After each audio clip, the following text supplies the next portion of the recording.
I told people, some people say I'm good at marketing. I said, this man's better.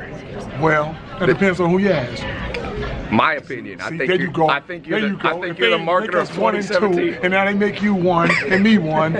Who's going to determine who's one? We were talking earlier about marketing techniques. Yes. What's your philosophy that's made you stand out from the crowd? My philosophy that make me stand out for the crowd is I do it my way. I trust and believe the way I'm doing it, and I'm just doing me, so it ain't no big deal about it.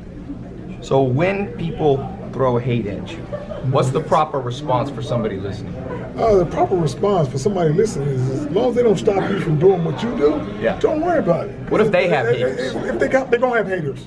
Anytime you're in the limelight, you're going to have 50% of people like you and 50% that don't. You're not going to please everybody. Yeah. And you're not going to have everybody hate you, because some people are going to be like, you know what, I like what they're doing. I like what they're doing, but you're not going to please everybody. But if you get stuck on having haters be like, oh man, I don't like that guy. As long as you ain't doing nothing bad and have no bad vices, you fine. As long as you ain't hurt nobody and doing nothing stupid, keep going forward. Yeah. For people listening, one of the questions I've had, the philosophy of how you've raised your sons. Right. How's it different from the crowd? It's different from the crowd on the way. Every parent is different. Some of them are the same. But if you believe in the way you parenting your kids, stick with it. Yeah. If it's good. How did you do it differently? I did it differently. It's not even differently. You know, it's the same as a lot of people. It's just I'm in front of the camera and my boys are successful. It's a lot of other kids that's successful in some other things, and their parents get behind them. But the fact that my boys are all super talented, that means I spent a lot of time with them, and I got behind a passion that they love. And when you do that, you're gonna come out pretty successful. I think the unique thing is sometimes fathers have pushed their kids, like the Jackson 5, but the kids don't love the father back. But I can tell your sons still have the connection to you. They still have a connection, because I made this stuff. It's not even about being overbearing. It's about having fun. If you make this fun to your kids from day one, I ain't saying wait till they get to making some money and say, oh, now it's fun. It's not even about the money. It's about my boys having a passion. This is what I say the key to life is doing something that you love to do and you happen to get paid for. You won. Because after you done made so much money and you have bought everything you wanted, what's left? If you don't have a passion for nothing, you're just sitting with a lot of money. And guess what? Now you got some bad vices to say, you know what? I need something to get me over this high. I need to drink. I need to smoke. I need to do something to give me a buzz and say, oh, this is it. Boys ain't like that. My boys is on one goal, to be the best players in the world. So your son, what do you tell him now? He's playing for the Lakers. The Lakers are doing better than they've done in years. The Lakers what do you tell? The Lakers are losing right now. They suck right now. And like I said, it's a very fixable problem. Here's the thing, man. What's the fix? The fix is let my boy play. He's a special player. He's always been a winner. And you'll lose him out. You get getting all these losses, but he can't win a game if he's just sitting on the bench. And then they bring him in with 5 or 6 minutes left in the fourth quarter, talking about let's save us. If you look at how many games they done played already this year, look how many games Lonzo has started the fourth quarter and ended the fourth quarter. Now, we've seen this story before last year. They didn't get enough wins. There's a reason. We're doing the same damn thing over and over. Let's get a guy who everybody, all these tickets and all these people here, they here to see one guy. And I'll say who they're here to see, because they was here last year and they wasn't coming like this. You bring my son to the table and guess what? I ain't about that losing. And I ain't scared to tell people, if you're dribbling too much, pass the ball. If there's people in front of you, pass the ball. It's very easy to sub, not sub blindly. This is when you sub. You're tired, sub. You're not doing your job, sub. That's how easy it is. It's not going in there with a preconceived notion like, I'm gonna let this guy play 10 minutes, 5 minutes, I'm gonna bring him in at the 3-minute mark. You don't even tell the flow of the game. Every game is different. So if you want to get a guy in there for 4 or 5 minutes, guess what? Maybe he don't play this game, I get up by 20 and you play 10 minutes the next game. So don't get stuck on, here's what everybody's saying, the kids are young. Okay, I want the young kids.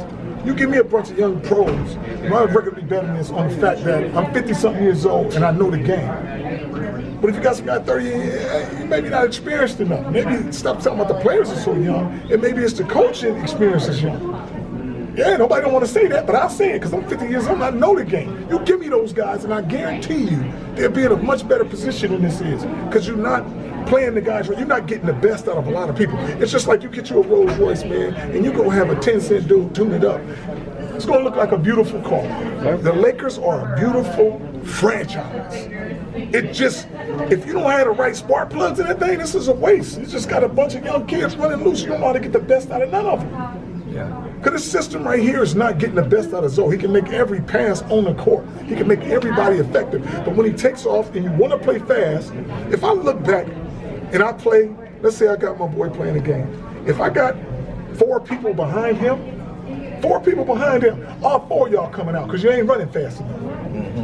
Why are you jogging behind him? Talking about we get ready to set up a play. Sprint to the end so we can throw the ball ahead. If we want to play fast, we want to play slow, walk up, man. They got 12 different people taking the ball out. I only need one guy taking the ball out. And you know which one that is? Whoever the slowest one on the team take the goddamn ball out. But you're not going fast. It's very simple. And now I don't have these 4 guys. Every time they score a bucket, I don't have who gonna take it out this time. Who gonna take it out next time? I can fix all this stuff, man. Just play around my boy. He's been successful all his life. Now to get here, and the thing they want to say is, oh, he's a rookie. Oh, we different up here. This is the NBA. It's freaking basketball. Yeah. It's not that hard. Yeah.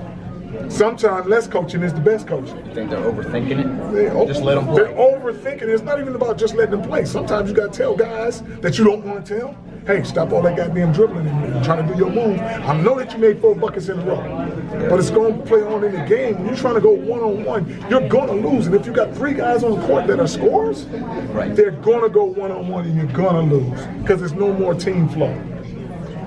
And I'll tell you what, you got 2 guys playing against each other. You got Brandon playing against, what's that other boy named number 0? Kuzma. Kuzma. Because they both trying to get their points up. Yeah. We're both trying to get their points up. Win or lose. The last question that I have for you. Most definitely. Do you have one? If you had to leave a 1 paragraph for the world of advice that you've learned in life, what's that 1 paragraph say? The 1 paragraph I would say is whatever you do, you got to suffer the consequences, whether it be good or bad. But do you. Do you. If you're a killer or a mason, don't try to be, when you get caught, be soft now. If you're gonna be true to yourself whatever you do and suffer the consequences. Some of them are good, some of them are bad. But to be true to yourself. Tell him about that big baller And he's a good friend. With the social media hand guy right here. He do his thing.